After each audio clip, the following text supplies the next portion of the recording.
आज के इस श्लोक में अगर हम देखें तो अर्जुन क्यों कह रहे हैं कि मुझे ये धृतराष्ट्र के पुत्र अगर मेरी हत्या कर भी दें तो मुझे कोई प्रॉब्लम नहीं है, उल्टे भला ही होगा, अच्छा होगा। क्यों ऐसा कह रहे हैं? इसमें दो बातें हैं कि शरीर की सुरक्षा करने के लिए हर योनि में, हर समाज में कुछ व्यवस्था है। जैसे खाना जरूरी है, सोना जरूरी है, व्यवस्थाएं करना जरूरी है, यह शरीर की सुरक्षा के लिए है। लेकिन मनुष्य जीवन में शरीर सुरक्षा से ज़्यादा क्या जरूरी है? पाप कर्मों से सुरक्षा। पाप कर्म से सुरक्षा ज़्यादा जरूरी है, इस शरीर की सुरक्षा ज़्यादा है। अर्जुन इसीलिए कह रहे हैं कि यह पाप कर्म न हो, इसके लिए वो मेरा वध भी कर दें तो ज़्यादा अच्छा होगा। कम से कम पाप कर्म करने से तो बच जाएंगे। जबकि पाप कर्म हो नहीं रहा था, अर्जुन की समझ में गलती थी। पाप तो वे लोग कर रहे थे, कौन?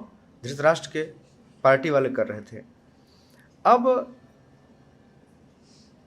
तीसरे अध्याय के 17वें श्लोक में भगवान एक जगह कहते हैं कि जो मनुष्य अपने शरीर के लिए और शरीर की तृप्ति के लिए जीता है उसको कहे अघायुर इंद्रिया रामो, अघायुर इंद्रिया रामो मोघम पार्थ स जीवति। हे पार्थ, जो मनुष्य अपनी इंद्रियों की तृप्ति के लिए जीता है वह किस लिए जीता है? व्यर्थ में ही जीता है। अघ मतलब पाप, आयु मतलब जीवन। जो मनुष्य सिर्फ अपना पेट भरने के लिए और अपने लिए और अपनी इंद्रियों की तृप्ति के लिए जीता है वह पाप का ही जीवन जीता है। अघ आयु इंद्रिया रामो, जो इंद्रियों का दास है, जो इंद्रियों में रमण करता है, जो इंद्रियों में आनंद लेता है, उसको भगवान कह रहे हैं कि अघ आयुर इंद्रिया रामो मोघम पार्थ स जीवति। हे पार्थ, वह पाप का ही जीवन जीता है। अर्थात मनुष्य में दो प्रकार के लोग हैं।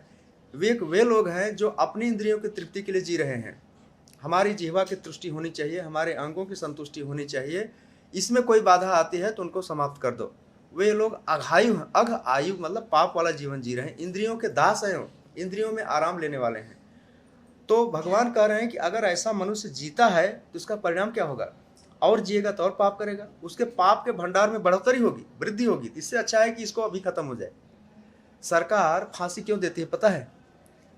फांसी की सजा क्यों देती है? सरकार की कृपा है, क्योंकि और जिएगा तो और पाप करेगा, इसलिए फांसी देना सरकार की करुणा है। यही खत्म कर दो, पाप खत्म हो जाएगा, नया जीवन फिर से शुरू होगा उसको।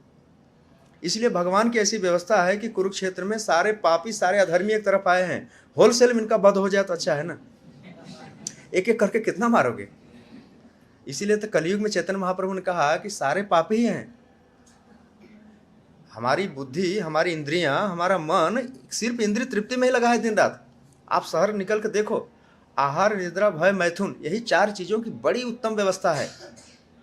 खाना कैसे है, सोना कैसे है, सेफ्टी डिफेंस कैसे करना है और मैथुन कैसे करना है। बस मनुष्य जीवन के अलावा पशु जीवन के लिए जो चार काम है, आहार, निद्रा, भय, मैथुन, इसके लिए सारी टेक्नोलॉजी, सारी इकोनॉमी, सारी इंजीनियरिंग, सारी व्यवस्था सब इन्हीं चार चीज़ों के पीछे पड़ी हुई है। जमीन पे बैठ खाते थे, अब डाइनिंग टेबल पे खा रहे हैं। अब थोड़ा घूम के खाने लगे, क्या बोलते हैं, एडवांस हो गया। ले लो, थोड़ा थोड़ा घूम के खाओ। अरे खाना ही खाएगा ना, वो बैठ के नहीं खाएगा, थोड़ा घूम के खाएगा, चल फिर के खाएगा। तो यह इंद्रिय तृप्ति का जीवन है, राइट।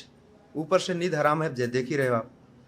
अघायुर इंद्रिया रामो मोघम पार्थ स जीवति। हे पार्थ, ऐसे मनुष्य के जीने से उसका पाप ही बढ़ेगा। इससे अच्छा है कि वह मर जाए, ठीक है। और रण क्षेत्र में मरेगा तो क्या फायदा होगा? भगवान के सामने जो मरेगा तो उसको मुक्ति मिल जाएगी।